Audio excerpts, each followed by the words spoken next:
Hey there, film fans. I'm Jeff. G'day, guys. I'm Dave. And I'm John, and welcome back to The Love of Cinema, a pod in which we'll challenge one another to discuss movies, both new and old, with a strictly positive critical eye. Dave went full Australian again. That's right. And to avoid lazy negativity, we decided to make this episode a drinking game.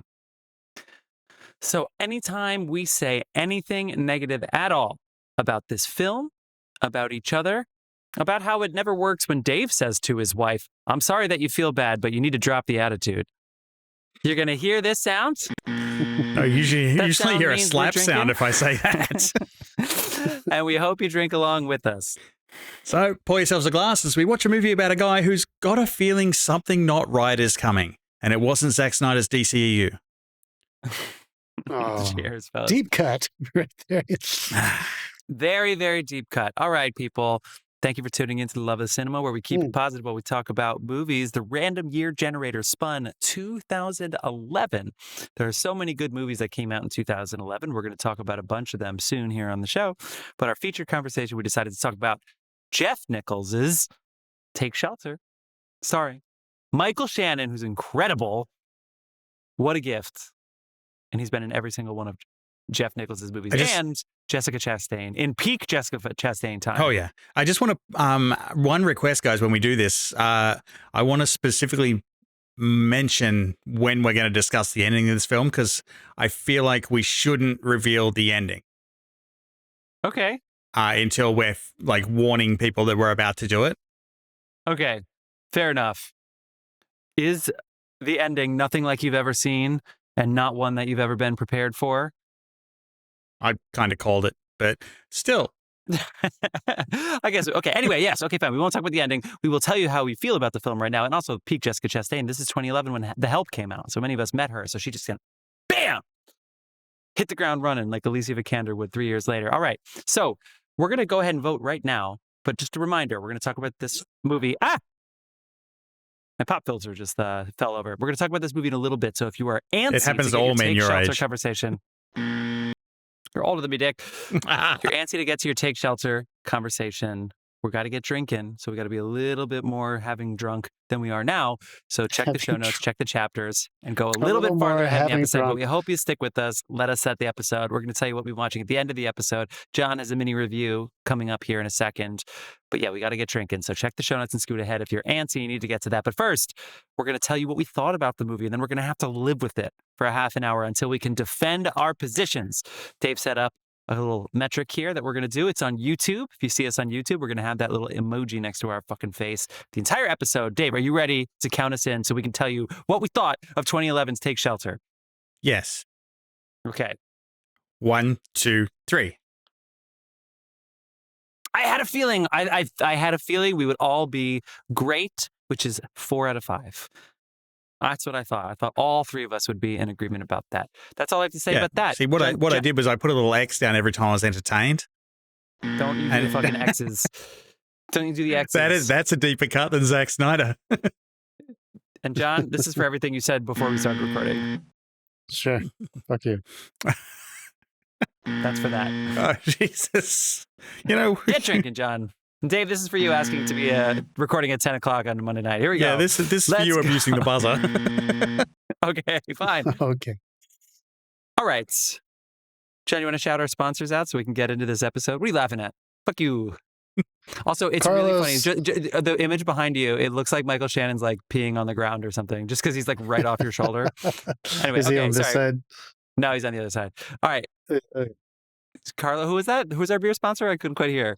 Carlos Barroza makes beer. See barroza.beer. It's in the show notes. Go there on his Instagram and find all of his beer making shenanigans. He's there waiting for you, making beer, making brews. The brew man. Watching you while you sleep. Barroza. He's everywhere.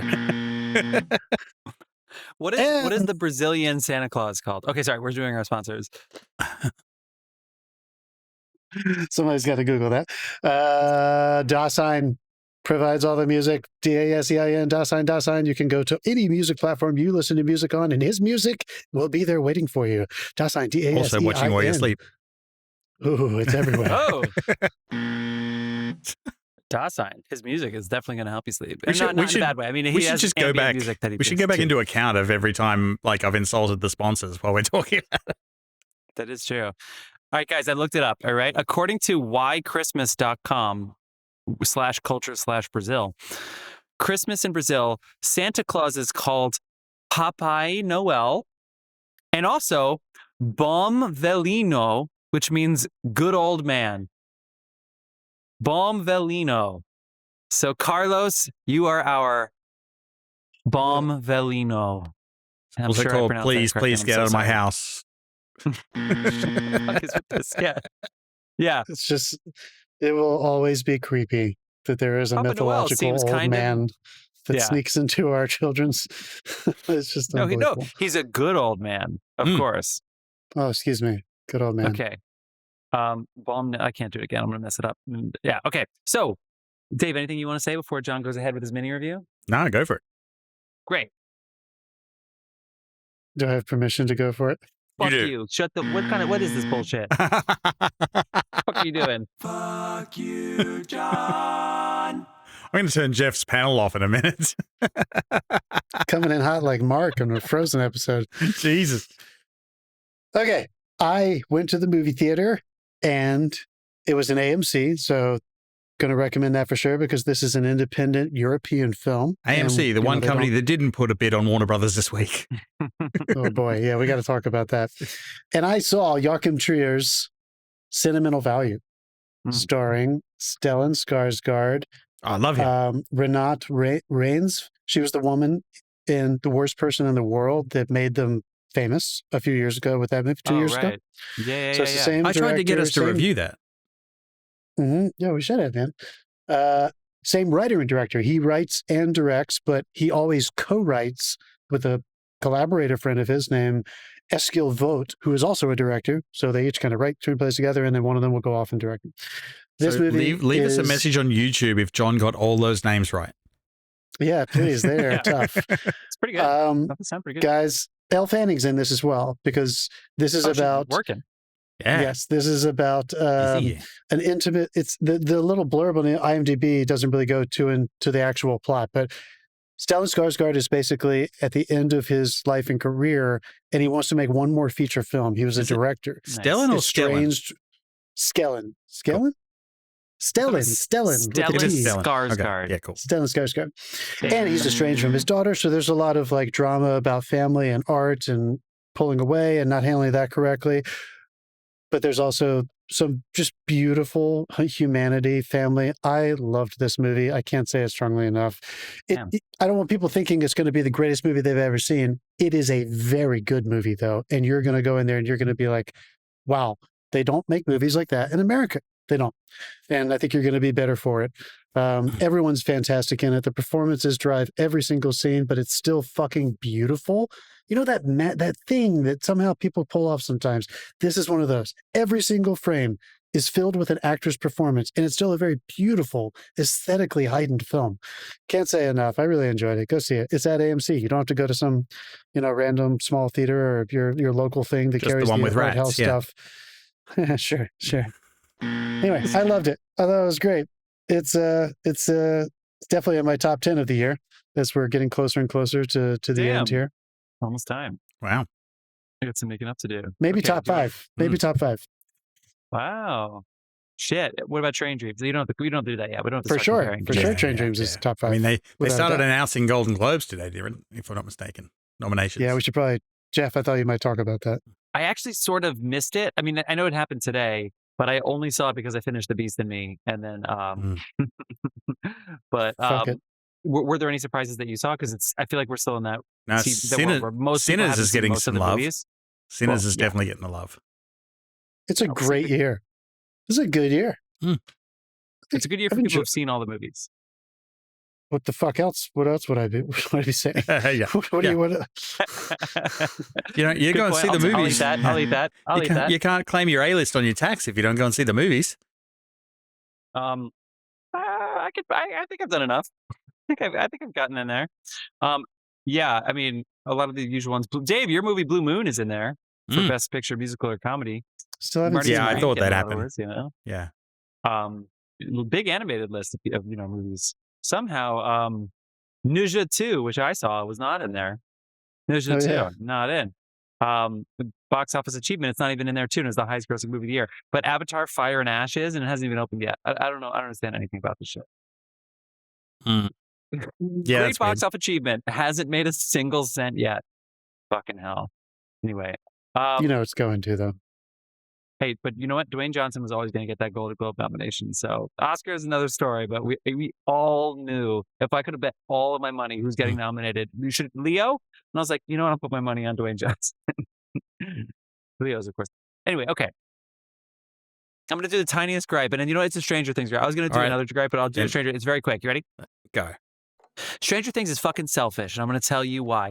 It thinks it's the cultural phenomenon, which it is, even though most of their target demo that was 12 when the series came out when they were all 12 is aging out and up a little bit. So I think they're not as animated about getting it. But there is a huge group of kids that need to see this movie. So what are they doing?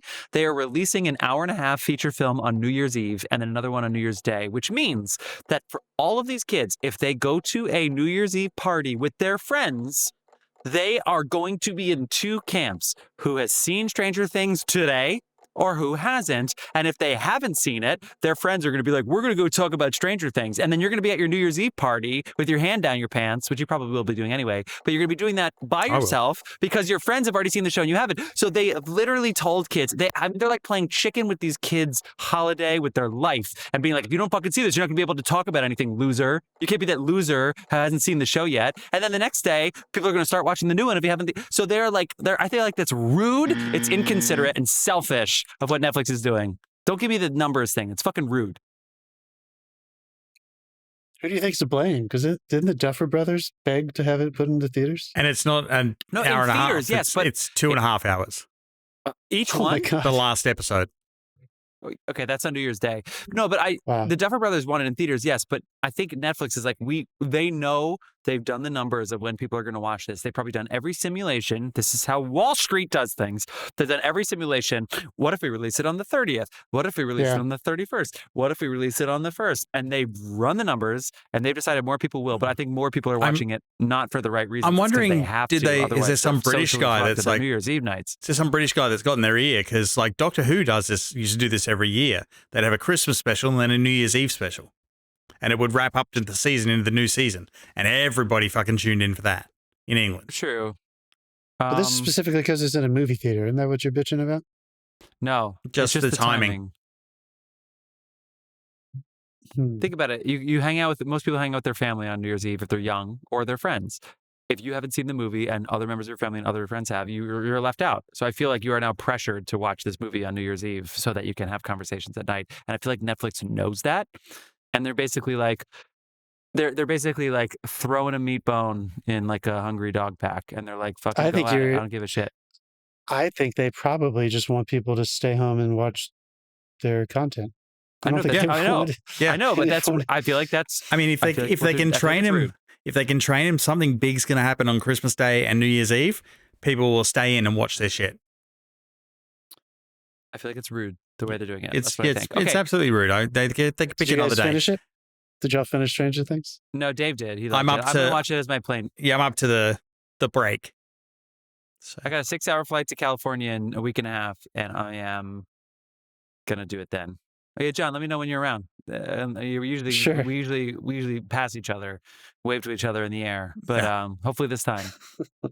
Yeah, man, for sure. So you're going to watch it on your iPad, just like they intended? Jeff, moon him out the window. They're on Netflix. They're on Netflix. I can watch it on my fucking watch for all I give a shit. If Netflix gets their stream, that's all they fucking care. Oh, that's good. It's funny. Watch it on my iPad. Me? Yeah, I'm going to watch it on my iPad. I didn't touch that. My iPad. You think Netflix cares where people are going to be watching this? Jeff's too drunk to hit the buttons again. All right. Daddy? Should we talk about 2011? Jeez. I'm going to do 2011. I'm going to go quick. From what I saw, we only talked about 2011, again, during our summer blockbuster face-off. One in already. We did not talk about this on a Random Year Generator episode or even another episode from what I saw.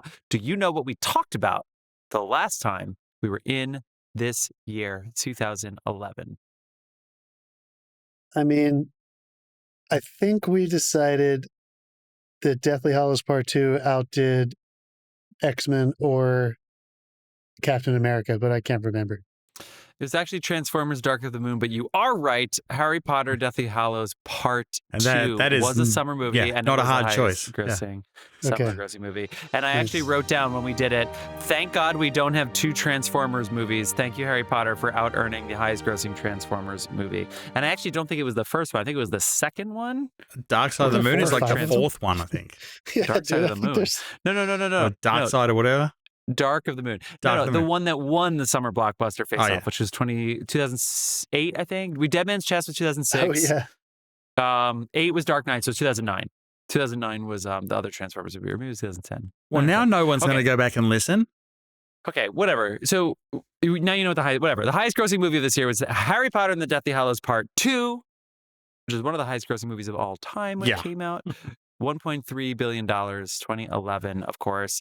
Number 2 was Transformers Dark of the Moon. Number 3 was Pirates of the Caribbean on Stranger Tides, which is the 4th one after their trilogy ended. Yeah. Which is a habit, I think. We're going to do 3 Toy Stories. Can we do 5? They're going to die and retire everyone. Just wait. Okay. There's more. All of those made $1 billion. A little farther behind in 4th place, with $694 million worldwide, would be Mission Impossible Ghost Protocol. And that's the Fantastic good one. It's one of the and good number ones. 5 would be not a good one. The Twilight Saga Breaking Dawn Part 1. What a piece of shit. I did try to watch that once. I did. I mean, I'm not disagreeing with you. I forget if that's the marriage one or not, but man. Mm-hmm.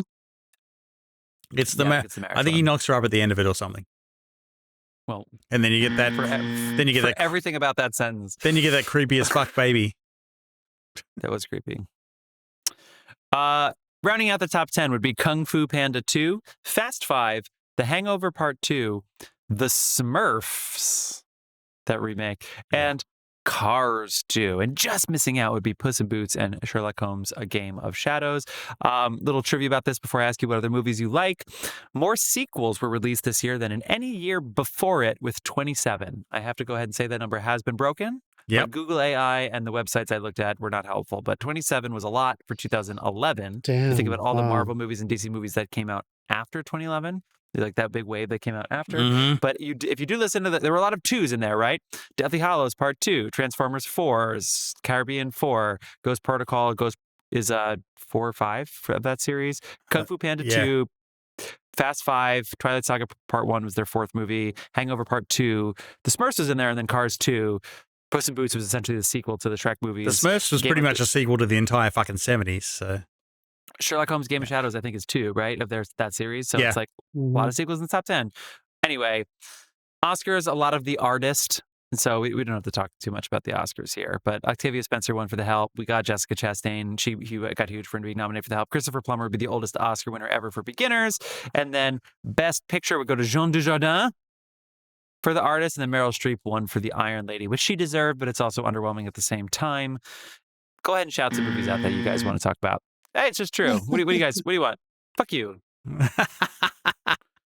What other movies did you like? I liked Contagion. I liked that movie a lot. Yeah, we were not going to watch that. yeah, I feel like, that got more. I feel like COVID. It got popular put after that off COVID the for a bit. rails. Yeah. Yeah, Sure. I It's wanted time to take it outweigh off a little again, bit of the maybe. Contagion, but what happened to her? What happened to her? Matt Damon.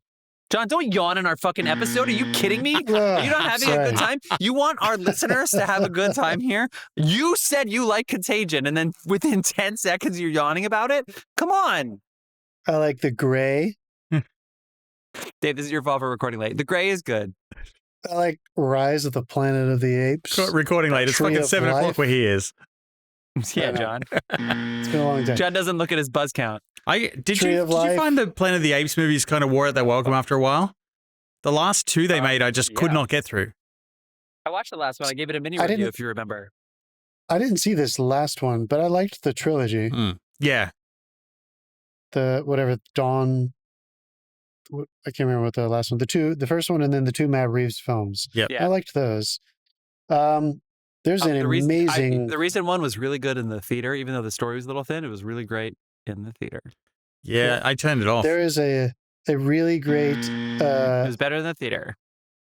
Once Upon a Time in Anatolia is an amazing Turkish film Wow. that did very well at Cannes that year. It's by one of my favorite filmmakers. I think it's Yasha. definitely worth watching. Almodovar, The Skin I Live In. That's a really great Ooh. thriller movie. Very interesting, subversive take on the genre. Super 8, I guess, is worth mentioning.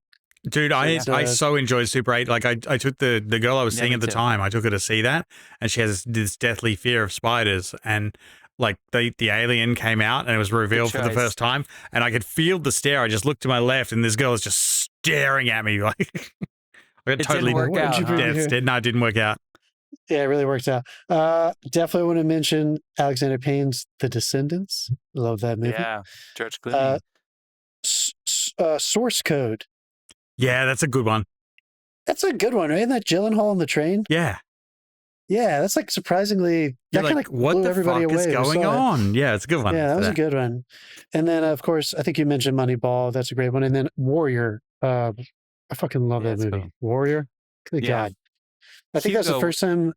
It's the second time I noticed Joel Edgerton. I think I first noticed him in Oh yeah. in the Leo Gatsby, Baz Luhrmann's Gatsby. I was like, who the fuck is playing Tom? What's his name? Next year, 2012. Yeah. Okay, then I must have watched Warrior after that because I was like, whoa, there he is again. And he's still just one of my favorite actors, but man, they're good. yeah. There's a ton of Edgerton stuff that's really good. Oh, yeah. Okay. And Martin Scorsese's Hugo won a lot of technical awards this year. Yes, it did. It got, Drive. oh my God. Yeah. Drive. Did you mention Drive? Yeah. Drive, Moneyball. Yeah, Drive. I did not mention Drive. It was not, that was definitely not in the top 10. I really, really like Midnight in Paris. I think I talked about that recently. Oscar winner. Woody Allen, Oscar of course, is winner. not at the ceremony because he never goes. He was probably playing clarinet that night or something. He doesn't do that. What do you guys think No, of he Fincher's was going Girl to with his the wife's Dragon clarinet Tattoo? recital. I like Fincher's Girl with the Dragon Tattoo. And that trailer with the immigrant song, I think, is still really like one of my favorite trailers. Yeah, I think it's really good. I think he did a great job. Which one was He that? just I've didn't do never any more. seen He just the didn't do any more of them. originals. The originals Never are seen the supposedly Swedish ones. Swedish? Finnish? Norwegian? No, they're Swedish. The books are from Swedish? Sweden. Okay, Yeah. The It's like Hell's. Yeah, it's Swedish. Fuck. Girl with the Dragon Tattoo you talking about? Numi Yeah. Rapace. Yeah. Rapace. I yeah, know she's in it. I know she's great, but I never saw any of those movies. I bet they're great. they My are. parents saw them. Loved them. There's three of them. My parents saw them on Netflix. Awesome. My parents used Netflix to only watch good movies. It was really cool. I'd come home and I'd just be like, They Royal got Affair. through all three. Okay. America tried to make it and only got through one. I've read the books too. And then the fourth one, or whatever that other one was, after the writer died or something. Anyway. Yeah. Okay. Yeah. Moving on. What a good year. There's a lot of other good movies too. Bridesmaids, we should probably mention too. For sure. Yeah, fucking Bridesmaids, dude. Coined a Hilarious. meme. Yeah, I mean, a million memes. Shitting in the street. Every time somebody tries on a bridesmaid's dress, they think about probably like shitting in the sink or something. Like, Yeah. for sure. Okay. Every time. Nobody has a burrito cart Shame. near a bridal shop anymore. All right, I'm going to go quickly through the world stuff so we can get to our film. You ready for this? Yes. Around the world, on Halloween, the world's population reached 7 billion people. Guys, that was 14 years ago. How many people live today? How much has that population ballooned? 7 million on Halloween night, Billion. 2011. Mm-hmm. 14 years later, it's increased by 1 billion. Dave, what do you think? I think a lot of people need to stop fucking in January.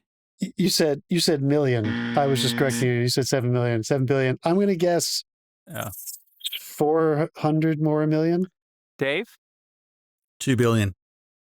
You know what's funny? 2 billion more? Yeah. So you know what's funny? When I grew up, we were in the sixes. We were in the 6 billion, obviously, right?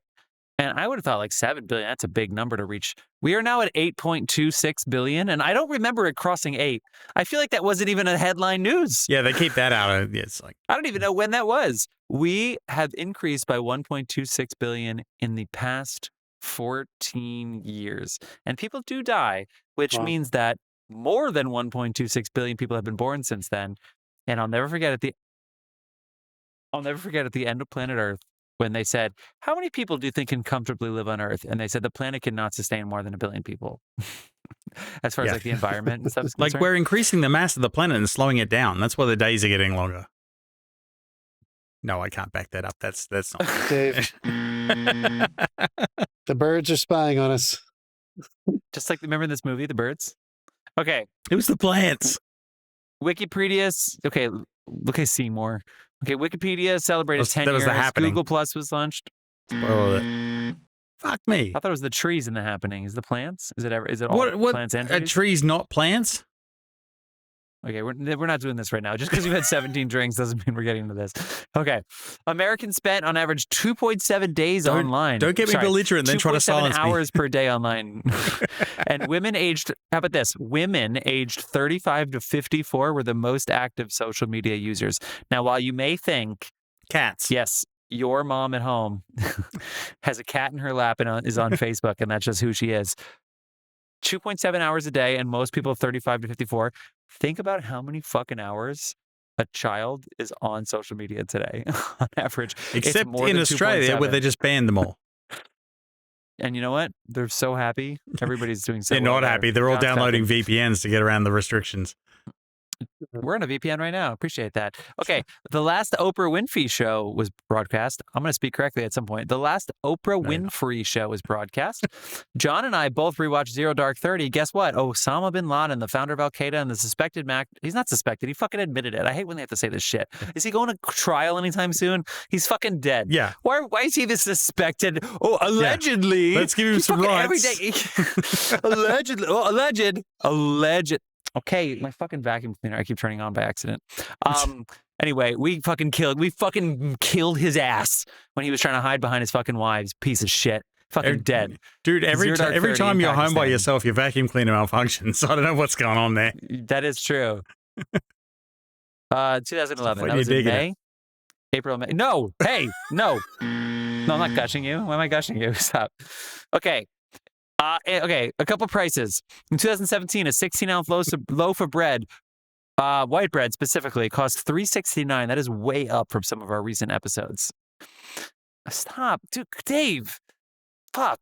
Yellow onions were $2.49 for a 3-pound bag, and 1 pound, just because you're laughing so hard, Dad, you fucking...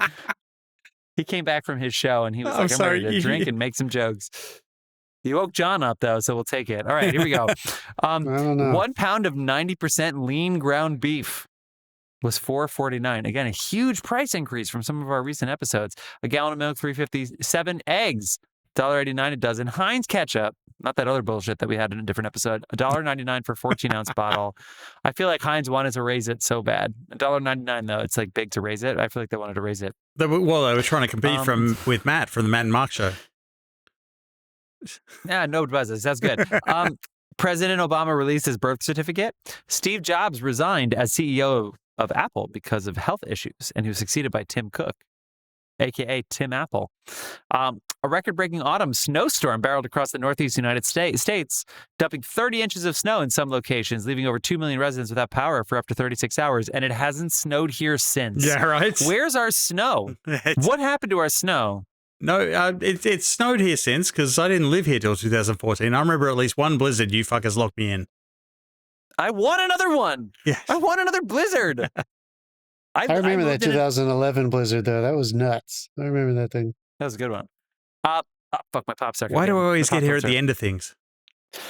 New York is so gross the day after a blizzard. Yeah, it's like a Yeah, purple The slushy. mounds So of slushy. snow full of mud You know what's and the piss when on it the rains side the of the day after streets. a blizzard? That's the best. Yeah, it's Yeah. terrible. God. Oh, it's terrible. Yeah, and all the hobo bodies appear. Wait, this is relevant for our episode. In September, Hobo Netflix introduced bodies. its online video service, which allowed users to stream movies over the internet. I thought you could always do that, but I guess this is movies now. Before Well, it was you could, but it was called piracy up until then. no. I thought on Netflix. I thought they had it. I streamed Wow, like Dexter. or some 2011. shit Dude, before Australia 2011. used to have the highest rate of video piracy in like the world at one point. When did House of People would Cards go to start? Australia to buy Dexter and then come back here. What do you say, John? When did House of Cards start? 2013. Wow, I thought it was I don't know. 12 or 11. When was that thing with Kevin Spacey and that other act? This was probably around 2014. I think it was 15 because they got through like 3 seasons. Then he was gone for the 4th. It's 2013. Something like that. 2013 to 2018. That thing's great. Okay. iPhone released the 4 and Samsung released the Galaxy Note. Okay, really quick. Average life expectancy 78. Cars, Chevy Camaro 37. Hyundai Accent was $16,000. Gallon of gas, $3.53. That's about what it is now. It's not any better, except where John lives, which is fucking terrible. The minimum wage was $7.25. That's about what John's gas is right there. Medium cost of a newly built single family house, $240,000. Oh, that's pleasant. Compared to 2018, which went up to $302,000. That's a big jump in a couple years. Baby names. Oh. Top 10 baby names. Do I see any of yours? Nope, I do not see either of your names. Sorry, guys. Have you been in there yet? No. Why would my name be in there? The vitriol with which I got that no. Jeffrey. Sophia, Isabella, Emma, Olivia, and Ava. Notice how all of those end in an Weird. A. What is up with the us? That's your top 5 female lady names. Jacob, Mason, William, Jaden, and Noah are your top 5 boys' names.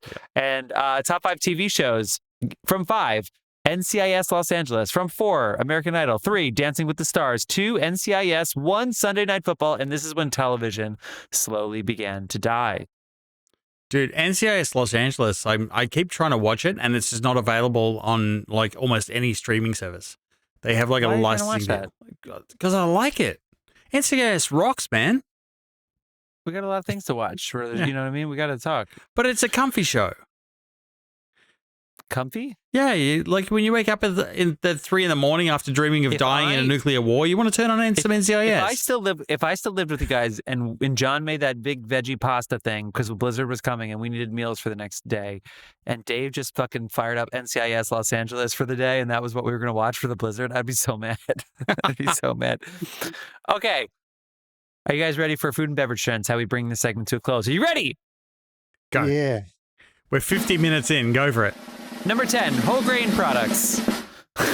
Number 9, superfruits, including pomegranates, blueberries, plums, etc.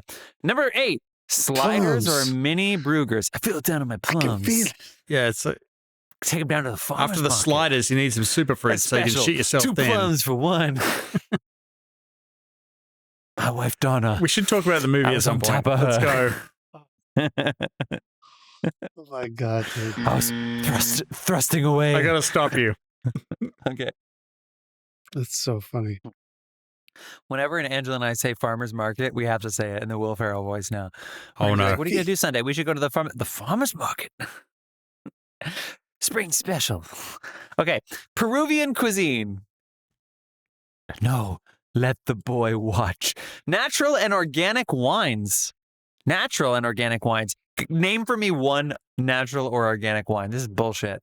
Number 5, locally grown produce. What were we eating before? Number 4, gluten-free diets. Oh, I'll God. take that one. Yeah, it makes sense. Number 3, comfort foods. All comfort foods was somehow a trend. Mac and cheese was, Actually, mac and cheese was really big. Yes, as were chicken pot pies, meatloaf. What are we in the 50s? Okay, number 2, Brussels sprouts. fuck Once that. the green vegetable that every child hated to eat, Brussels sprouts became a popular food trend in 2011. I credit frozen foods. I No, feel like it at Trader Joe's, the didn't. Brussels sprouts were good. What? It Yeah, did for not. sure. Yeah, I mean, for it was- sure. Every mean, restaurant, It's still everywhere. vegetable They- fuckery. They ate it. In I the had some. 50s. I made some tonight. Delicious. Did you really? Well, I'm glad I'm not sleeping next to you. Last time Angela had Brussels sprouts, she had cross contamination and it did not go well. Okay, and the number 1 food and beverage trend from 2011. We're going to be editing this episode so Is- much. Bison. Ah, Bear From Burger Denver, open. Chicago, this lean and low cholesterol meat was used in everything from meatballs to meatloaf. I bet you a lot of people had meatballs and meatloaf with bison in it and didn't even know. I've had a few bison balls in my mouth. Shut the fuck up. Okay. John, anything else you wanna talk about before we get into the episode, or do you wanna? You keep buzzing me. It's something to get worse. That is When you true. brought up the bison, I thought about how when we first landed in this world, in the new world, there were over 500 million American buffalo. And we And got where are them we at down to now? like 5,000. And then about 150 years later, we were like, let's kill the rest of them. we're not done yet. Yeah. That just got low cholesterol. Wait, Did you know that they have low cholesterol and then they're just immediately fucking dead? We left some. Oh my We god! forgot All the about a few bison of having a meeting like, dude, eat some fucking eggs. All right, can we talk about this movie? We're almost an hour in. You're almost an hour in. All right, you guys ready? Are you guys ready to talk about Take Shelter from 2000? You know what, Dave? Don't answer that. I'm Forget so it. fucking ready. Dave, when did you watch this movie? Why did I watch this movie? Because When did you watch the movie? This morning. Me too. At We about both watched it this morning. at about 8:30 this morning. Yes.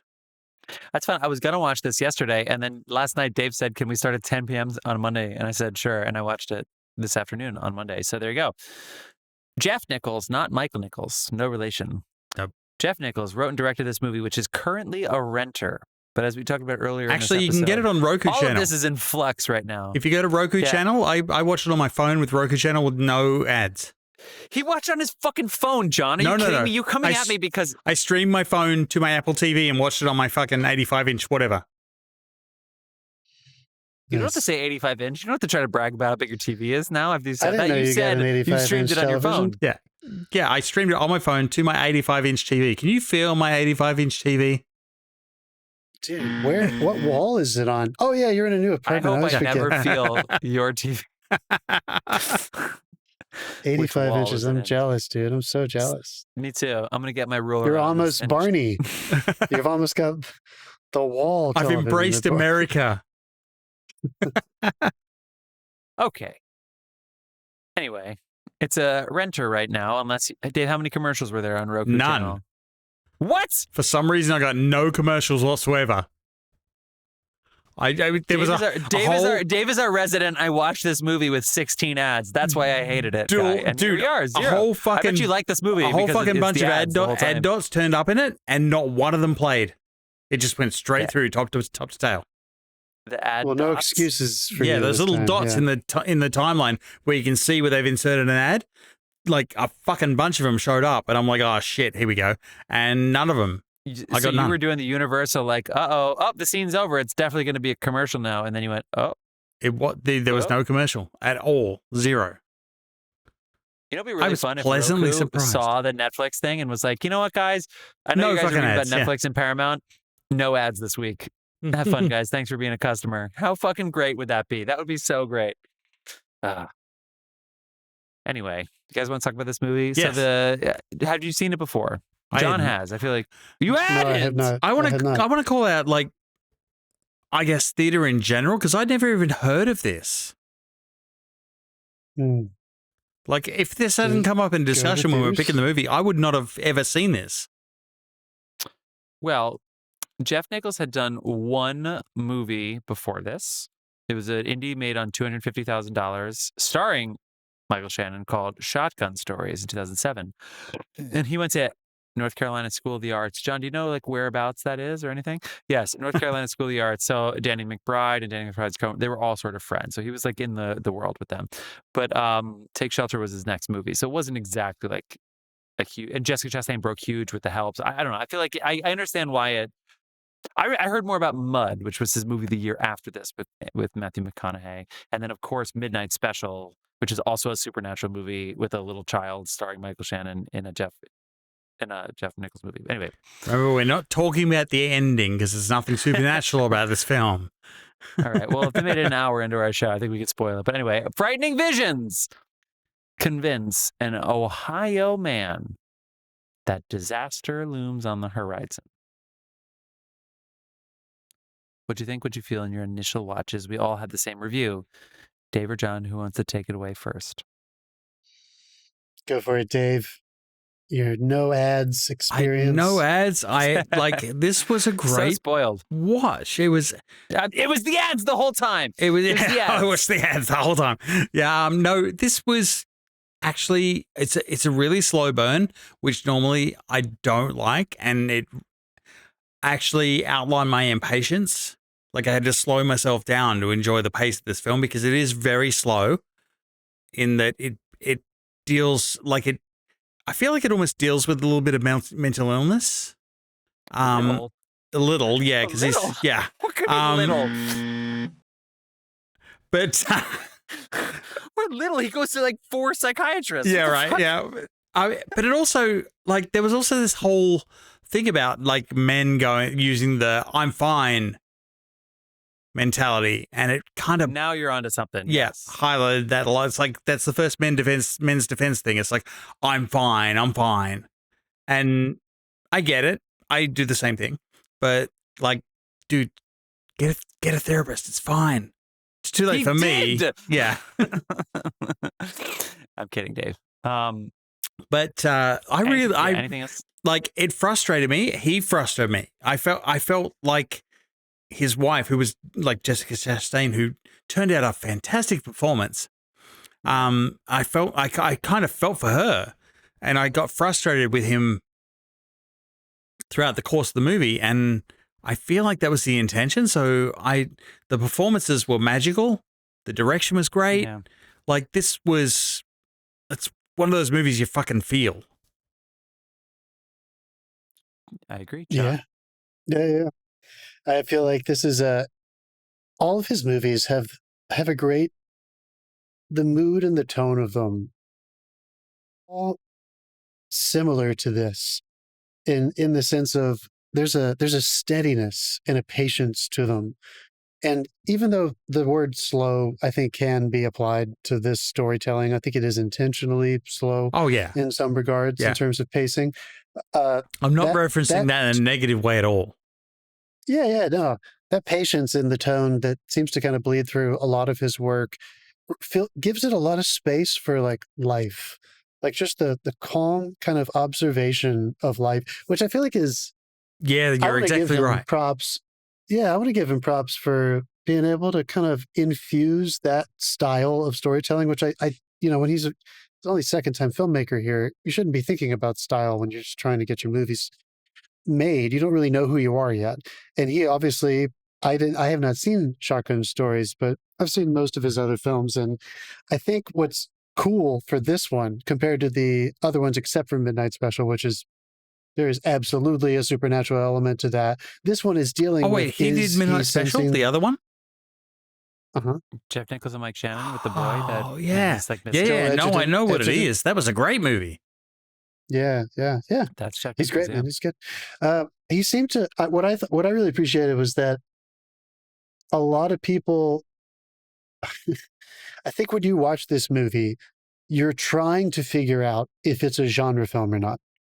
And then about a quarter of the way into it, the movie is telling you it's not genre. This is a psychological drama.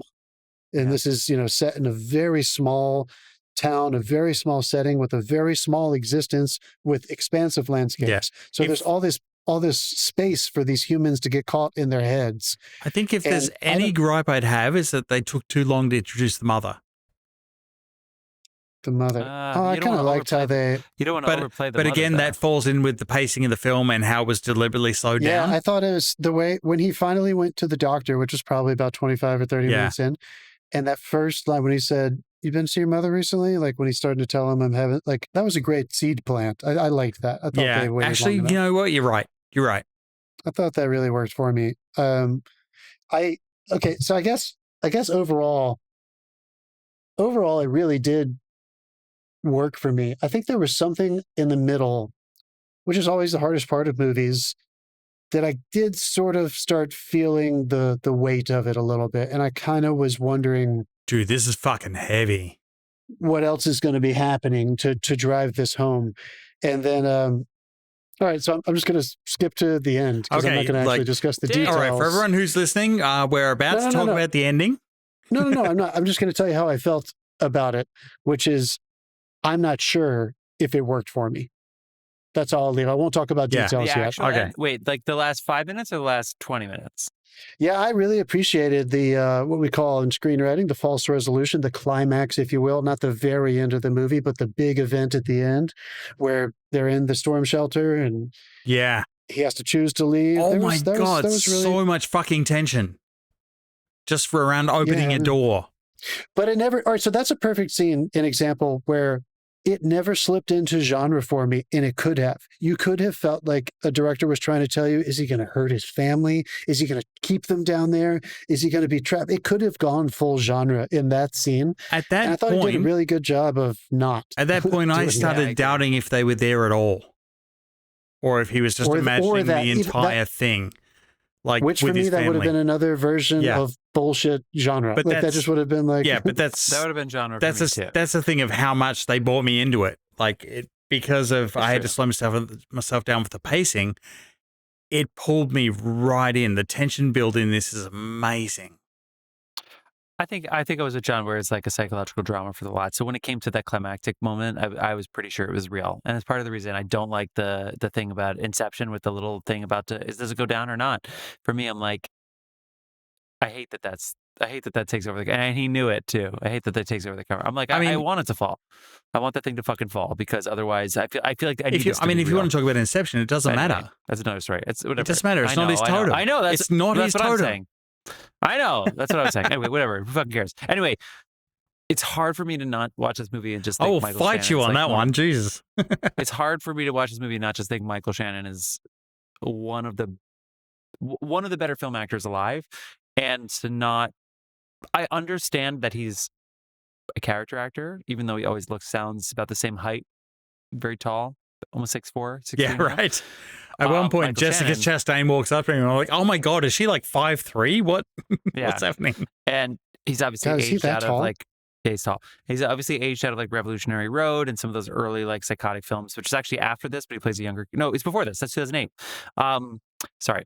But, and of course, he's always the guy from The Shape of Water. Even if you've never seen The Shape of Water, he's like that crazy guy. He's got that kind of strange look. And so he could be evil and good at the same, like there's so many different, just looking at him. New General Zod for me. Yeah, for sure. He is just so fucking good. But to be fair, in this case, he really is the lead of Jeff Nichols' movie. Like, Jeff Nichols' movie is very bucolic. It's got the nature, but there is that tension. And the way that the supernatural elements affect him, I think, is a pretty sweet touch. They could go further. They don't. They could give you more yucks early on. I mean, by the time he finally yells later in the movie, it's like, oh, okay, he can actually go to 10 because everything he's done is so subtle. Yeah. And it's brilliant the way he does it. But just dude, that scene at the community lunch, I was like, it was great, but like I've seen that twice on the subway this week. So what I would, just to wrap up my little segment here is what I think is that, and most people will be able to watch this movie and not be thinking about the fact that they're watching one of the most brilliant acting performances because it's so simple, but the choices are so good. He really says shit. When he goes to that second therapist, and basically he has one line, I think, which is basically like, where is the other therapist? And then he doesn't say a fucking word, and it just feels like a full scene, but it doesn't feel like Anemone, the Daniel Day-Lewis movie, where it's very clearly that the director isn't as good as the actor, and he's basically like, no, we're going to not talk, so we need to do some gimme things instead. But in this case, it was like, I felt like he was talking. There's so much of that in this movie. It's just so simple and so great. And so even though not a lot happens, you feel like a lot is happening, and you keep feeling like something is about to happen. I mean, when they finally go towards the shelter at the end, or not at the end, but near that part of the movie. Near the end, yeah. Who gives a shit what's happening? It's like, it's so intense and it's moving and it's emotional and it's great. You're exactly right. That I like how you said you always feel like something is about to happen. I think it's that Ron Howard thing that I've mentioned before, that in all films should probably have a little bit of mystery to it. There's always got to be that what next thing going on. Yeah. And this movie and a lot of his movies, I would say, you feel very comfortable in his hands the whole time.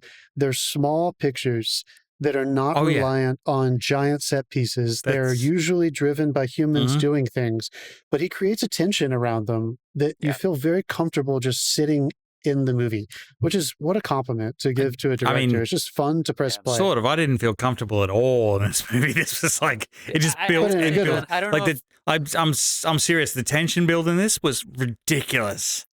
But in a good way, right? I don't know. I don't know. At some point I was like scared for sure. It's fun to. I like feeling affected by a movie, so it's fun to know that when I press play, I'm going to feel something. I'm unfamiliar with that sensation, and I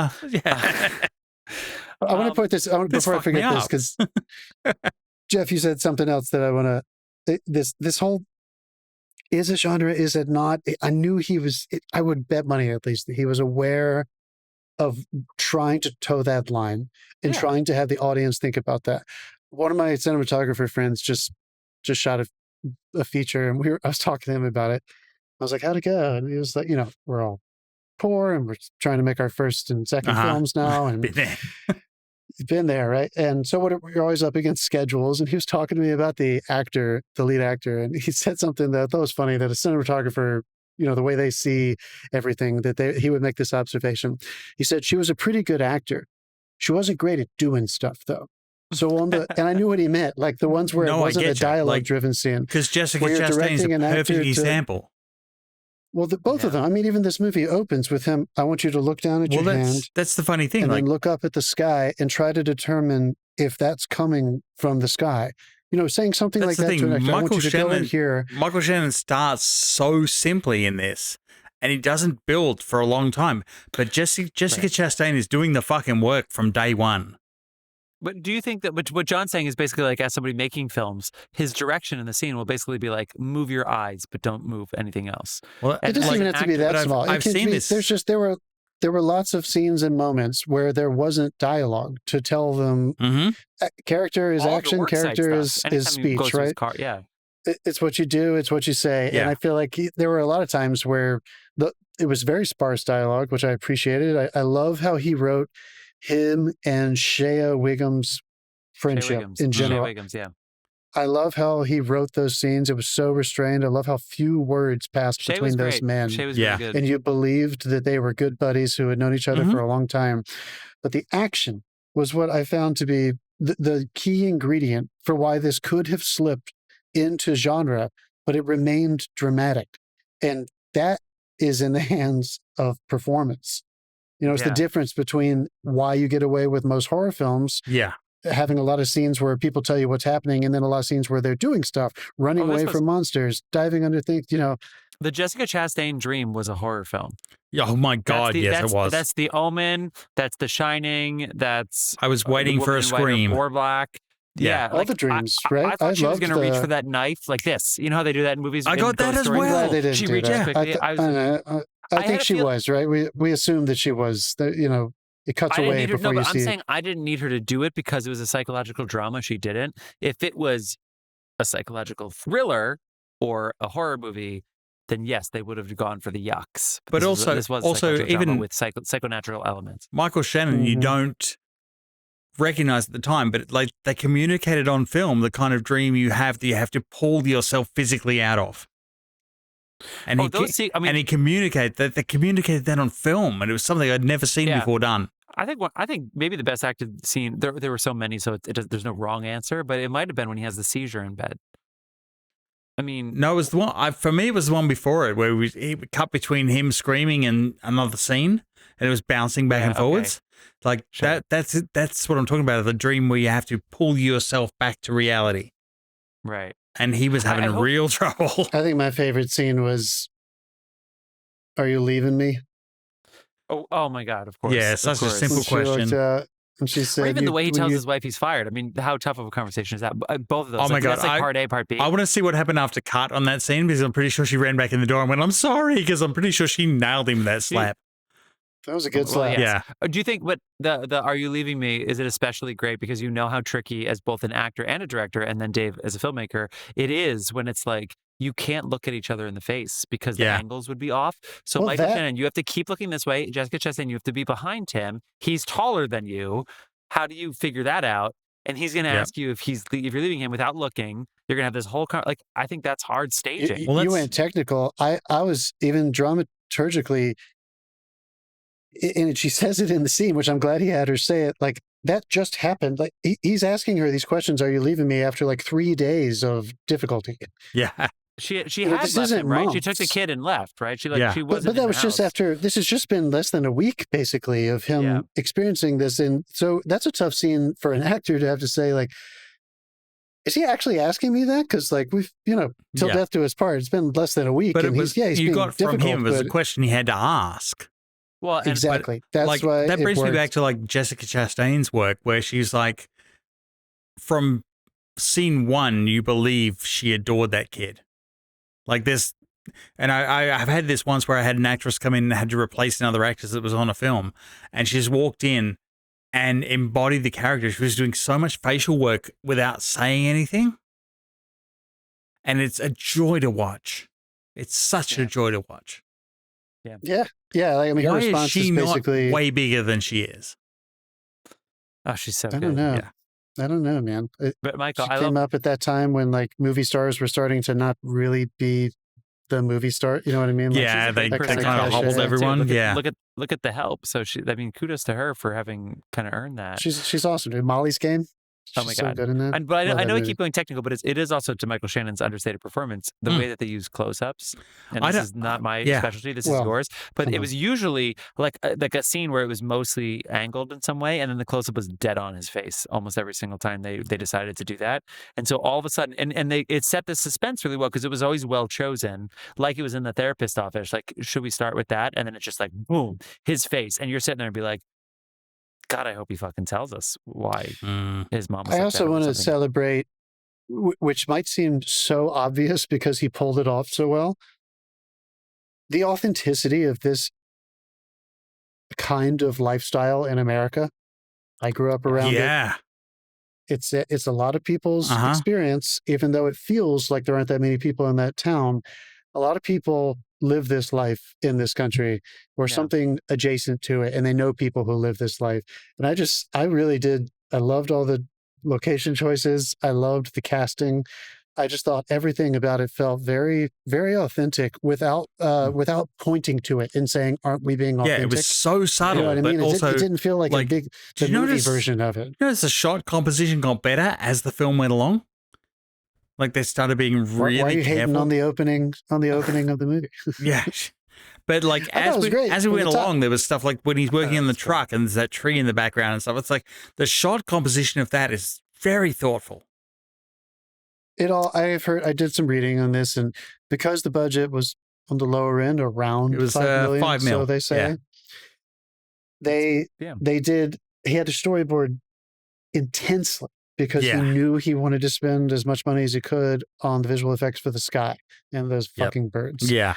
All right, guys, but we're Those praising the shit out of Okay. this. Let's But talk. we got to talk about the we ending. gotta talk about the 'cause ending. That is going to determine if you thought this I movie feel actually like- worked or not. Yeah, I feel like it doesn't affect. if my you haven't experience seen of this it. movie, I'm going to mark this thing as a chapter mark. So if you haven't seen this movie, skip this bit. If you have seen this movie, let it roll if you want. But yeah, let's talk about the ending. All right, knock Why don't you yourself tell us how So you're not tell us talking how it about the ends. climax. You're talking. I'm talking about the they're in the actual storm shelter ending. and they have to go out. The message Okay, that go ahead. basically says, "Shit, I shouldn't have listened to my wife." Yeah. On behalf of Therese, never ending. You have the button. Yeah, I knew he would do it. Oh damn, I'm out of So beer. yeah, this whole thing builds to the actual climax of the movie that we talked about already in the storm shelter during a physical storm that everybody recognized. He's not crazy; it's actually happening. He does have them put on the gas alarms masks. have gone off. Yeah. Yeah, he does have to put on the gas mask. He does it, and they have his giant emotional climax where she challenges him. You need to confront the fact that you think there's still a storm happening, and there isn't. He opens the door. It's the emotional climax. He still is choosing to try to be with his family. He's choosing to try to fight whatever he is in his head. And then the actual ending of this movie, he goes to the therapist with her. Yep. And the man he's been trying to see the whole time, he finally you assume it's him anyway, the recommended psychiatrist in Columbus, gotta be him. Ohio. The worst actor in the film. He looked like he has money. And the guy basically You're says, right, Dave, but he might have been directed to be not great, meaning like stiff. "Oh, I thought he was fine." Yeah, I thought he was fine. I thought he was fine. And he basically says to them, "You can go on your vacation because you need to take some time off." And they say, "Okay, we're going to go to the beach like we usually doesn't do." look at And their then he bank says, account, "But though, when you so- come back, you need to go into full care, at least for now." He needs to live the life his mom is living. He needs to be in a treatment center with full, what did he say? Hands-on therapeutic treatment. Hands-on treatment. So then they go to the beach, and he's playing in the sand with his daughter, and his daughter looks up and signs to him storm, and he turns around and sees the biggest storm that has ever hit, the world. There's 5 cyclones, and it's all coming. And he also looks the to his water wife. receding. Did you see not how far see the water had receded? Did you not see the fucking tidal wave? Sure, everything's happening. He looks to his I saw the wife, and fucking she tidal nods wave. to him and says, "I see it too." And he says, "Okay." And then that's the end of the movie. All she says is yeah. So And that was then they enough. flip the line where before she basically says like, "Come on, you have to go," because he was looking at the sky. Now she was. By the way, they're fucking dead. If that storm's coming, that's how it's hitting them before they escape. they're So done. I don't know what the point of this is. Anyway, sorry, John. What were you going to say? About It's the like ending? Terminator 3. I'm just not sure. Jeff, I'm glad you're saying, because I know you don't care about endings as much as I do. This You're didn't really affect your watch. I'm not sure if it doesn't affect how I felt about the rest of the movie in terms of the experience of watching it. It does put me in my head for what he was trying to say. And I guess I still haven't decided how I feel about him putting me in my Talking, head I need to at the refill my very beer. last minute. Okay. Go for it. I think that Nothing I wrong don't with know. thinking at the end of a movie. It's, I'd rather be thinking at the end of a movie than in the middle of a movie, for sure. I chose to not think about it at all. I think that the climactic ending, as you were saying before, and so here's what I think. If anything, I think it's the director trying to tell us something without writing a log line. So he decided whether it's he wants his wife to recognize it, or in the dream, the daughter recognizes the birds for the first climactic ending. So maybe he was like, his daughter notices the storm so that she sees like him. So even though, we're taught to believe she has a hearing loss issue, which was recent, it clearly wasn't born with this. She had an accident or something. But she sees, and they see the same, even though whatever. So there are a lot of different like levels you can draw on this. For the ending, if you think about it literally, it's stupid. The tidal wave is going to fucking kill them. And then it's not even where they live. So him saying a storm's coming, because I would argue it's nowhere near Ohio. She's in Myrtle Beach. So he's saying a storm is coming, but there's nothing apocalyptic about it. So you could easily, and the director has to know this, sit there and be like, this isn't even hitting those old friends. He just happens to be in Myrtle Beach in hurricane season. Like, I don't know. So I feel like none of the like taking it literally, I think is kind of dumb, to be honest with you.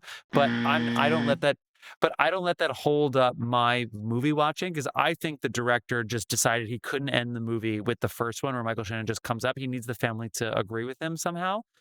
And so I think it's a very dramatic way of basically saying, okay, they see some things too about the world that are not natural. They are supernatural. And yes, that is the natural world in this case with the cyclones and everything. But they need to see a little deeper, and they need to connect with nature a little deeper. I don't know, but whatever the fuck. But I had honestly, very it was mixed stupid feelings. and it didn't affect me at all. Okay, go ahead. Very mixed feelings. At one, I was a little disappointed because I was like, oh, I kind of wanted this to fall into the mental illness thing where it's like we're sending a very clear message about how you need to deal with like because mental illness is a big problem for men. Like Australia has a whole like so this is ahead of the curve for this is 2011. This is still a little ahead of like Australia has a whole like it was such a problem down there. They started a fucking non-profit that deals with a whole day of like checking with your friends, are you okay? Yeah, and you don't even have school shootings. Yeah, no, right? We can't. But anyway, I was both disappointed and not disappointed because on one thing I was like, oh, okay, he did it. The thing I was kind of calling was going to happen happened. I didn't pick the tidal wave because tidal waves are fucking terrifying. But anyway, this before that, it kind of gave me a similar vibe to the 1981 film Possession with Sam Neill. Because like the ending is like, fuck me, he was right along, and you're toast. Like everyone's toast. I mean, they're dead. So they nod to each other like, yes, we should run away. No, it was if that's, you were right along. If that's the ending that they're going to do, if they want it to be remotely literal, they have to sit there and fucking die. Because that motherfucking tidal wave was killing them. They were not running away from that. Myrtle Beach is also an island if you're on the But beach. again, you're not saw, getting out of that. So it's like, don't take it literally. Like, you honestly, it saw should have her been like the end of Don't acceptance. Look Up, which I didn't even like. But you saw your acceptance in the sense of like, yes, it's real. I accept that you were right. But then they actually decided that they need to run to the quote unquote shelter. But then the shelter was impossible in the way that they set up in the scenario. So yes, I was a little bummed that in this movie that was very literal. That was the only part that kind of pulled it apart for me. It was like, yes, they are nowhere near the shelter that was a central plot point up until this point. I didn't give a shit about this ending until you guys started making me fucking talk about it. And now this ending's making me mad. I like this movie less now. I'm about to demote. We've never done a demotion after a conversation. Oh, no. Usually we hype these things up because we're the love of cinema. And I'm about to flatline my mouth because the ending is stupid if you take it literally. But I'm choosing not to. John? I think you're definitely right about the conundrum is to receive it literally or not. And of course you're supposed to, but I am more moved, and I kind of have to choose to be, because I don't know if this was obvious to me. We also watched it today. Maybe I just need to sleep on it. But I am most moved when I think about the messaging that is more metaphorical, that this is a father, he's got a young family, the whole life's ahead of them. He is suffering from enormous amounts of anxiety and paranoia about the future. Right. And when I put it in more of a metaphorical place, it is okay for him to eventually see the storm, because you're right, life is going to be hard. You're going to die one day, and your daughter is going to have a difficult life because of her disability. And all those things are true. Starting next week. But then it confuses me when you do that. Starting in a week. But hold on. Then it confuses me, because when I try to apply that retrospectively, I'm a little unsure of how to apply that lesson, because wouldn't the lesson be from that to not try to go to the extremes of that fear and paranoia, to try to just take life as it comes, love each other, and move forward, run from the storm when you have to? I got that. Because that's not what they did literally, though. He went to the furthest extremes, and that was the only thing that saved them. I was assuming that other stuff without being clear about it and ignoring the literal stuff. Even though the whole movie taught me not to ignore the literal stuff, I was like, I can't fucking take the literal stuff seriously. But I get exactly what you said about the family, John. It's funny because this gave me unpack that for a second. Do you mean that he was just saying you felt while you were watching the movie that what was really important to him was that he was aware he was being pulled away from his family?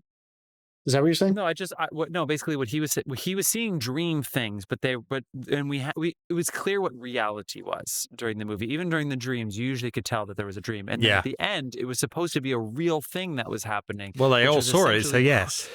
It was essentially proof that his dreams were like that. But there were tons of moments.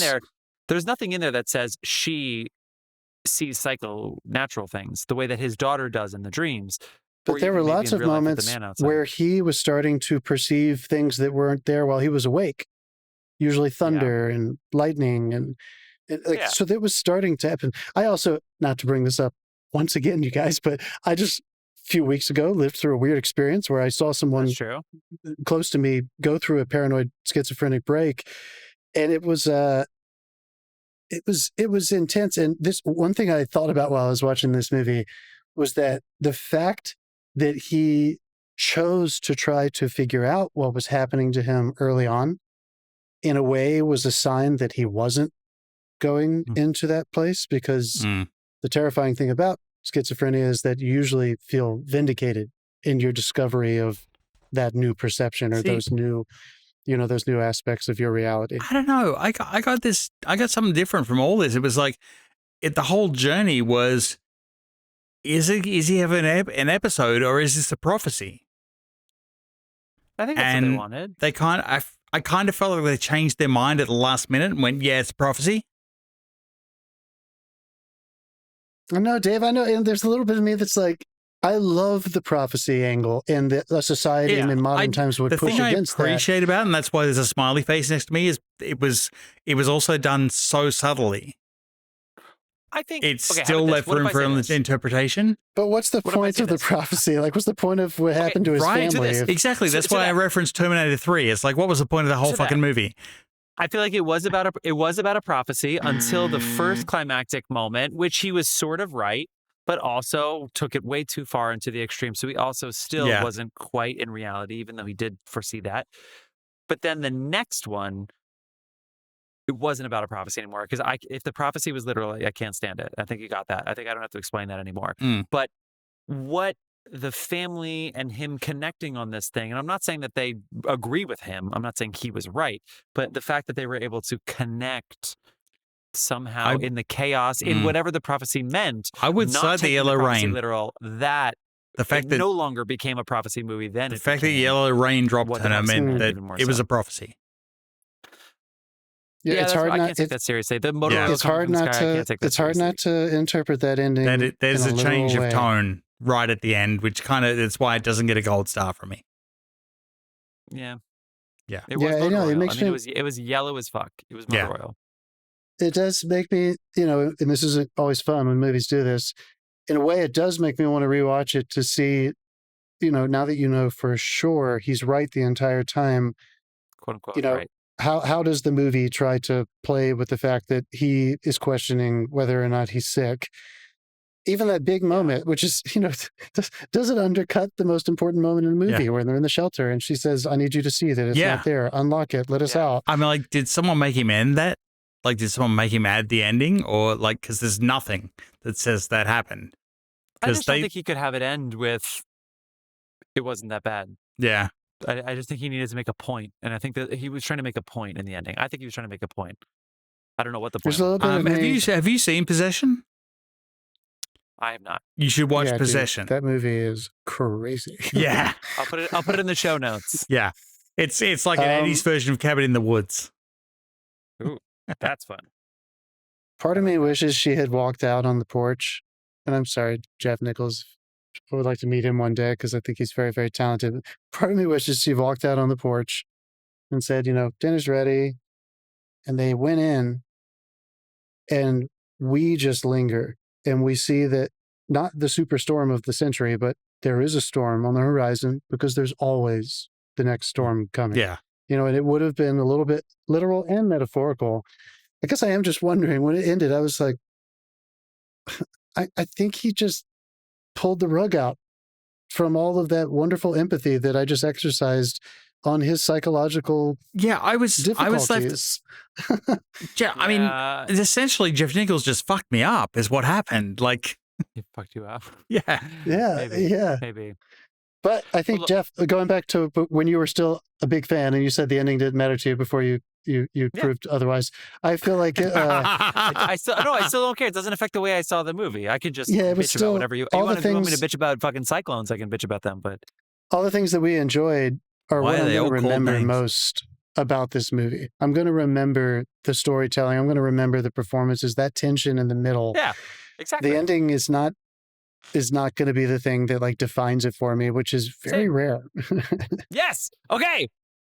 Yes, I'm gushing myself for all the points that I've tried to make that point, and then it didn't work because, oh my God, my gush button doesn't work. I'm gushing all of us. Dave, my buttons aren't working.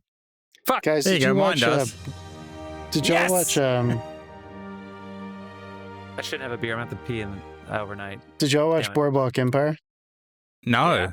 I watched a lot with you. You never watched that series? I thought it was cool seeing Michael and Shea because they were 1 year into Boardwalk Empire together on that show. I really thought it was Shea Wiggins. Do you think it's Shea? I don't know. Shea Stadium. Shea Stadium. I'm sure you're right. Remember Shea Stadium? The Mets Shea Whigham. Oh. The 86 Mets. People, they used to drink coffee before the game, and people thought it was weird until they realized that coffee helps the amphetamines kick in. In the 80s, I was in a town in the middle of Australia with 2,600 people in it. How many spiders? 4,000. Way more spiders. It was never going to work with you and that other girl. Why are you buzzing yourself? That was a great joke. Don't tell the people I buzz myself. Well, I didn't push it. You pushed all the buttons. So what is y'all's, let's just go around the horn. What was your favorite thing about this, at least this watch? We all watched it for the first time. What was your favorite thing that you might be thinking about tomorrow or tonight or whatever I feel like it's going to be Chastain's performance because she was so restrained until she wasn't when she walked up and slapped him. Like She was even when pretty mad when she found him putting this container even when in he the was ground, like, too. "Oh, I got a home improvement loan," and my first reaction was like, "Oh, you fucked up." And no, she was just like, without Against talking the to me. house. And he goes, yeah, that's fine. You're just like, Yeah, dude, yeah. I am not on your side right now. Like I use this house as collateral. Fucking it's hell. like when we get to the vision, yeah, stab him, go for it. It would have made sense if she stabbed them. To me, it's Michael Shannon's performance, but specifically the build. I mean, he was Michael. For me, was also it was all of them. I think yes, for sure. I think the Michael Shannon's performance with Shea Whigham's being very grounded and very conversational, but all the subtext and very few lines. But then everything when Jessica Chastain starts to realize the mortgaging the house and then the backyard, that like hour I've condensed into a 1-minute movie in my mind. That is like one of the best acting performances of all time, subtle as it was. Also, it was heartbreaking when he gave away his dog. I was getting really emotional, and he gave away the dog so willy nilly because of a premonition. I mean, well, he was removing everything that was threatening him. In his mind. Also, you have a deaf daughter and you give away a dog? Like, that seems crazy. It seems like that's the kind of thing you need a dog for. Just to help. To be, just to... Yeah. Anyway, I was very moved by the dog's not going to talk to her and he can't do sign language. language. He yells and screams at the party when he loses it. And then when he says, like, there's a storm coming, and I'm just like, no, don't say that. Right? Don't say I had that. exactly the same reaction. What's your answer, John? What's the thing that you're going to remember the most about this movie? Apart from wishing you went to UNC Film School at UNC School of the Arts and then made this movie. I'm kidding. Yeah, no, honestly. It was definitely... And I think I'm just on a kick of this right now. I just loved how... small the story was and how big it felt. Yeah. You know, which is always those are usually my favorite versions of stories. Those and are of course, not usually my favorite genre. I mean, it partially had to do with the setting, partially had to do with that authenticity of the community and how he was just a part of it. It felt very isolated. That motherfucker broke me. I was like, he's going so slow, but where's he going with this? And let's give some props. You know, I usually shit all over VFX. the birds didn't look real to me, but no, the clouds, him for sure. No, the birds were definitely clouds and the some of the OG VFX, which are weather. They do long distance weather. They've done that pretty well for a long time, and I thought he spent his money really well. I thought the storm stuff was believable. There was nothing that pulled me out. Essential. Yeah. Yeah, right. I mean, that is essential to this movie working. So I want to give that props as well, but definitely that small story feeling large. That's such a beautiful thing that independent film can do and movies can do. You just see it so rarely. This only made $1.7 million. That's a fucking tragedy. Well, I bet it was a teeny tiny release, dude. I didn't hear about this movie. Yeah. I remember hearing about this movie. I didn't even hear about this movie till last week. I heard about this movie because of Mud. It was like one of his previous films. I was like, oh, and Michael Shannon was in it? What the fuck? Well, we saw Loving in theater, and I hadn't seen Mud because I saw Lincoln Lawyer, and I saw Matthew McConaughey. I was like, Mud, another 2-hour like indie drama during that phase of his. So sorry, Jeff Nichols, but after I saw Loving, that's when I looked into it. I was like, Michael Shannon's in his movies. I fucking love this guy. Michael Shannon. He's never done bad work. Too. He's worked with the same cinematographer, I think, in every movie. I mean, would you say, obviously there were, again, the supernatural hallucinations, but part of the sci-fi, the fact that you can even like say, like the fact that Dave is sitting there going, is it sci-fi? Isn't. Yeah. The performance is so good that you think it might be real. The dreams might be real. I mean, it's. That's what got this to where it was for me. Yeah. Mm-hmm. He's so great. He's so great. Definitely worth watching, worth the rental. It makes me want to watch his entire, filmography for sure. I haven't seen. You've seen the Just bikers. Bring your phone around to my house and stream it to my TV. Yeah, it's awesome. That came out this year. I saw that, right? Bike Riders came out this year, I think. I don't think it was this year. I thought it was before that. It was 2023. Well, unless maybe that was like a festival thing and it came out in 2024. But that was a couple years ago. I did see it last year. Yeah. Good stuff. All right. Well, we got to wind it down there, film fans. Thanks for tuning in. How the fuck did I get 31 buzzes? Do you want to go back and listen right now so you can answer that question? or I'll what? hear it tomorrow. It's okay. Yeah. All right. But Well, yeah. friends, we're gonna go ahead and Jesus and pick Christ. our episode for next week. Can't wait to do it. Maybe the last one before the holidays for us here in 2025. but It we'll might see. be. All right, John, you want to give a guess as to what Okay, year is about a to be guess. pulled? I guess. Did I say it like that? 57. You did. Going back All right. 33. I'm going way back. It starts All right. at 31, right, Dave? 30. Yeah, 31. Let's. 33. Hopefully this works for you. That's what she said. Does. Oh, we see it. Okay. 73. Pretty good, Good year. year. I was Pretty one. happy. I was not seeing these at the drive-in yet. Not yet. You don't know that. You probably did. You don't know that. I feel like you did. Yeah. Yeah, Okay. probably. Yeah. We're not going to sit here and Google movies from 1973, except John will. What we are going to do, what you've been watching. It's what I do. We're going to be doing what you've been watching, where we tell you what we've been watching, give you recommendations for the This is week. why I have Dave, to take go 6 ahead. frames out of John's video every time. I have not been watching a damn thing. Where's my full one? There we go. They're here.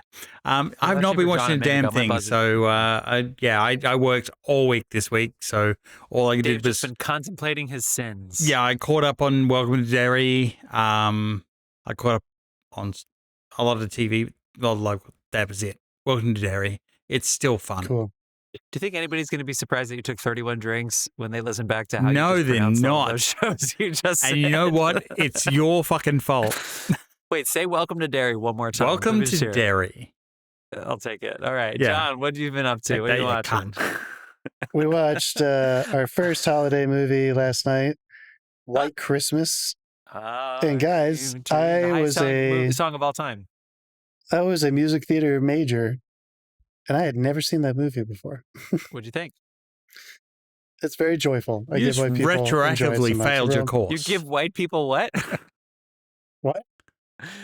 Wait. I said it's very joyful. I get why people like it so much. Dave That's was funny. talking at the same time as you, and I heard it gave white people joyful. That's what I heard, something like that. I was like, what did they give white people? Okay, sorry. That you're one number, Michael Curtiz directed this motherfucker too, which he never misses. Director of Casablanca and a million other great movies. He was using in the rehearsal sequences in the middle, he was using just a classic, like you would see the sign of the number they were going to be working on. And when it said the minstrel sequence, I was like, oh no. Oh, no. I was like, Wait, you said minstrel sequence, right? Yes. Yeah, Not menstrual. yes, I did. Actually, Dave, I heard that too. Yeah, right. I heard it too. I think David- one is more offensive than the other. Anyway, Dave, doesn't I, matter. One I'm is not offended. perfectly natural. Honestly, coming from the 3 men, I don't know. It's anyway. Yeah. Dave, my stream Okay. deck's not working, so I don't know. I can't buzz you. What's What else you happened? been watching, John? Mine's frozen. I drank. That's happening. Just spin wheel. Okay. just So White refresh it. Christmas. I'm literally Jesus in the middle of Christ. refreshing it. Shut the fuck up. I watched Righteous Gemstones.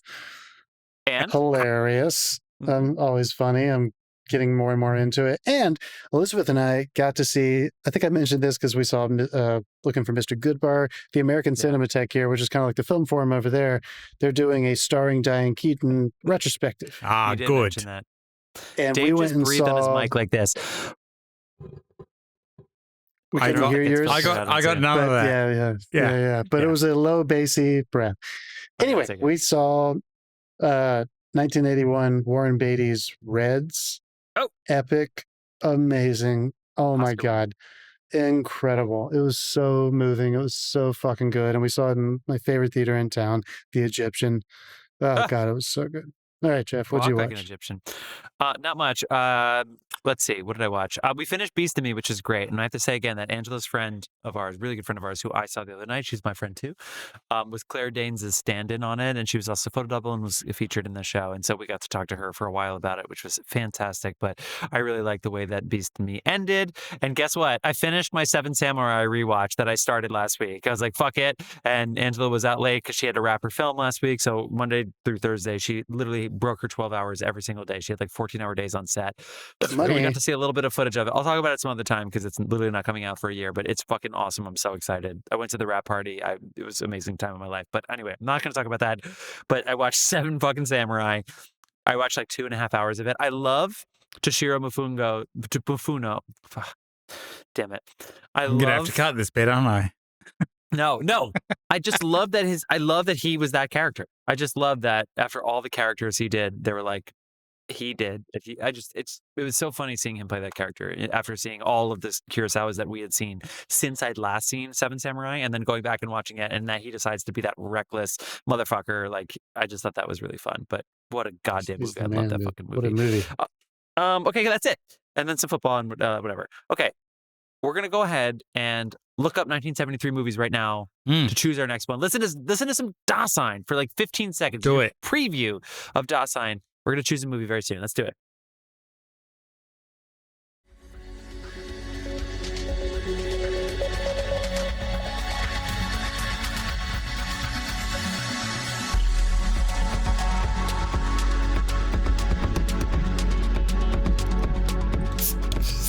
And we're back. Crap. We're back. Guys, it took us a while to decide, but we decided There to was go a with fight. There was a whole fight. Like, I flew to Los Angeles and punched John. And we decided, and then you chose John's movie after all that. So I would buzz you if I had access to my Stream Deck, but it's frozen. We have decided. There you go. You poor You just buzzed asshole. yourself. Yeah. We just decided we're not going to talk about Disney's Robin Hood as much as I would really like to. And we're not going to talk about all the movies we've already talked about, including Enter the Dragon, Yeah. Soylent Green, The Find them Sting, all this week. American Graffiti, and the original Toxic Avenger, and maybe The Exorcist. I don't even The remember. Toxic Avenger episode is awesome. Live and Let Die. Did you say That's a that? great one. Live and Let Die, I did not say. God, so No, many Live movies. and Let Okay, Die I did not do well on. what we're actually going to talk I was about almost as drunk. is Papillon, or Papillon, as Dave said, because he tried to pronounce it correctly. Papillon. With That's- Steve I- McQueen, Dustin I'm not Hoffman. from here. I don't know. John, who directed it? Oh, Jesus. No, Oh, I shit. thought you said it before. I You thought had already recommended it, said motherfucker. I thought you already said it. I thought you recommended the movie. I'm sorry. I didn't mean to do that to you. Franklin J. Schaffner. I'll be calling that Absolutely. motherfucker if this movie doesn't rock. I can't It's wait. 2.5 hours. He directed the original Planet of the fucking Apes, dude. Come on, let's give Hey! it up. Okay, he might be directed okay. He Patton. might He be directed okay. The Boys from Brazil. Come on, he knows what he's doing. Get your hands off me, Dave. Damn dirty ape. All right, people. See you next week for Papillon. What a way to maybe bring our year to a close. Maybe we'll see some movies in the meantime, some new movies. Thanks for tuning in, film fans, and listening all the way to the end of the episode. John, Jeff, and Dave here from Love of Cinema saying good day, and we'll see you next time.